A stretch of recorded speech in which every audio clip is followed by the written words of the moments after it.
ओम नमः शिवाय। जय माता रानी। दोस्तों आज की इस वीडियो में हम जानेंगे कि माता रानी से सुहाग लेने की सही विधि क्या है। जब भी हम माता रानी का कोई भी व्रत रखते हैं, जैसे कि करवा चौथ है या फिर कजरी तीज है, हरियाली तीज है, हरितालिका तीज है या फिर महाशिवरात्रि में माता पार्वती का पूजन करते हैं, तो उनको इस प्रकार से अपना सिंदूर दान और उनको श्रृंगार की सामग्री अर्पित की जाती है। तो हमें उसमें से माता रानी से किस प्रकार से सुहाग लेना है, आज उसकी मैं आपको विधि बताने वाली हूँ कि किस प्रकार से माता से सुहाग लिया जाता है। तो चाहे आप देवी दुर्गा के समक्ष सामग्री अर्पित कर रहे हैं सुहाग की, या फिर माता पार्वती के समक्ष देवी के सभी पूजनों में किस प्रकार से सुहाग लिया जाता है, उसकी ये विधि है। तो सभी में आप इसी प्रकार से सुहाग ले सकते हैं। तो देखिए, जब आप पूजन करते हैं उस समय अपना सिंदूरा अवश्य रूप से रखें। अगर आपके पास सिंदूरदान नहीं है तो आप अवश्य लेकर के आएँ, इसे पूजा में अवश्य रखें और इसे बार बार इसी को रखा जाता है। उसमें से सिंदूर लेकर के आप चाहें तो देखिए इस प्रकार से चुटकी में सिंदूर लेकर के, या फिर आप अपनी साड़ी के पल्लू के कोने से लेकर के भी सिंदूर माँ को 3 बार या फिर 5 बार या 7 बार अर्पित करें। इस प्रकार से माता रानी से प्रार्थना करें। तो इसी तरीके से हम माता रानी को सिंदूर चढ़ाते हैं, तो 3 बार या 5 बार। तो यहाँ पर देखिए, महाशिवरात्रि के पूजन में माता पार्वती का और भोले शंकर का विवाह की वर्षगांठ हम मनाते हैं। विवाह हुआ था इस दिन, इनका मिलन हुआ था।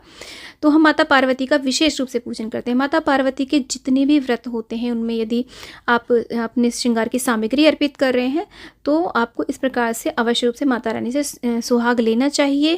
कहते हैं कि ऐसा करने से हम सदा सुहागन रहते हैं, हमारे दाम्पत्य जीवन में खुशियाँ आती हैं, सुख आता है। तो देखिए, हाथ माता का जो झूठा सिंदूर है वो जो हमारे हाथों पे लग जाता है, आप इसे अपनी चूड़ियों पे लगाएं, मस्तक पे लगाएं और अपनी मांग में अवश्य रूप से भर लें। और इस तरीके से पल्ले में लगा कर के उस सिंदूर को माता रानी से हम पल्ला फैला करके प्रार्थना करते हैं, और इस पल्ले के कोने से इस तरीके से देखिए, इस पल्लू के कोने से हम सिंदूर लेंगे। और जैसे यदि हमने माँ को 3 बारी अर्पित किया है तो 3 बारी ही माँ से लेंगे, हम सिंदूर अपने माथे पर लगाएंगे और माता से देखिए मन ही मन प्रार्थना करेंगे अपने सुहाग की रक्षा के लिए और हम अपने उन्नत जीवन के लिए। और माता के चरणों से भी हम सिंदूर इस प्रकार से लेते हैं। तो इसे हम अपने मांग में सजाते हैं। कहीं कहीं पर ऑरेंज सिंदूर यूज़ किया जाता है और क्षेत्रों के अनुसार कहीं पर रेड सिंदूर यूज किया जाता है।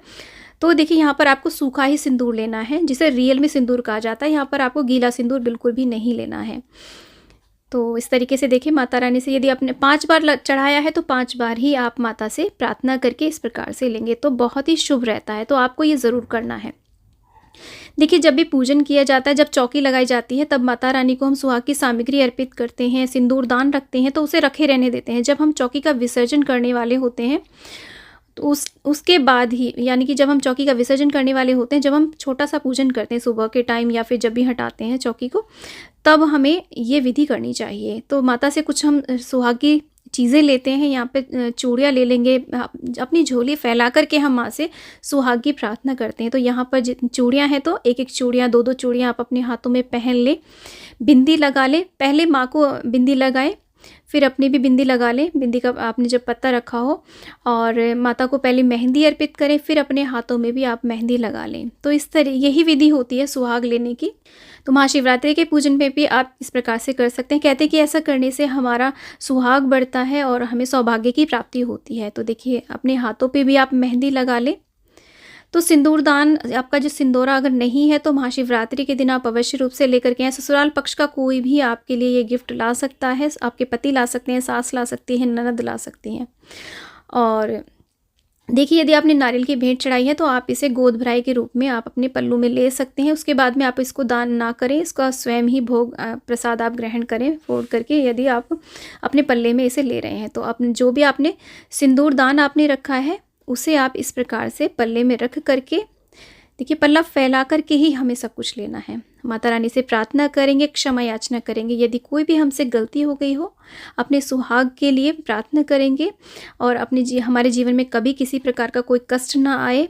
तो ऐसे ही सुहाग लिया जाता है। उसके बाद ही दोस्तों व्रत का पारण किया जाता है। कोई भी व्रत हो, चाहे वो करवा चौथ हो या तीजा का कोई भी व्रत हो, महाशिवरात्रि का पूजन हो, व्रत हो, तो सब में इसी प्रकार से सुहाग लिया जाता है। बाकी बची हुई सुहाग की सामग्री को आप किसी को भी, ब्राह्मणी को या फिर घर में सुहागन स्त्रियों को आप दान कर सकते हैं। तो आई होप वीडियो आपको अच्छा ज्ञानवर्धक लगा होगा। वीडियो अच्छा लगा है तो लाइक करें, चैनल को सब्सक्राइब करें और वीडियो को ज़्यादा से ज़्यादा शेयर करें और कमेंट बॉक्स में जय माता दी अवश्य लिखें। दोस्तों आज के लिए इतना ही। जय माता दी।